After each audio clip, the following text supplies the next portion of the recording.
Nokčičua koronavirusan undēš dolš teziet vator aigaštin Respublikan muftinu Mijiju Salahash.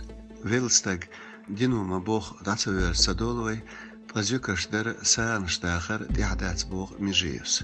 Цукипер веллак давал кечем беш изличвар доqan lamazder издавалар тяхилар билгалдaqçu. Kadem be velçün gegenş bolsdahar sundu boh muftis. Vetinç holya bihki ba megirdat kadem be tsabaknash.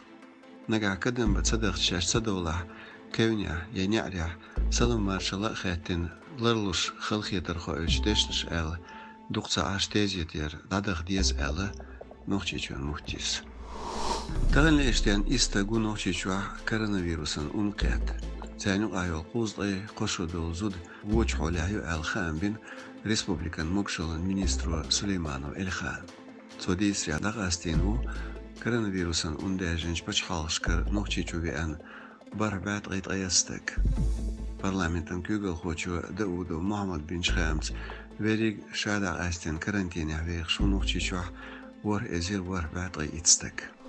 Moskva belşnir telefon nomer da yazyaş dokumenti sürçdolştu söjalıç aeroportya. Aeroportun belxoya larla tütmerkşverken bu. Aeroportya bolbeş buluyurş. Çartalın bir bu noçiç bolçnir mokşelin. Söjalıç aeroportya roç vahu ştat çakirbi. İzdu Moskva rasıyılştıl aeroflotun kim. Вашвадина юга дейдела сом. Москва валюта дохч биржа цун курсер яз сом копяк. Еврон махбар яздай бар сом яздай вар копяк. Сüm цандай лушту мекдат. Ша элч брент эйолч мекдатын чермахцало $50.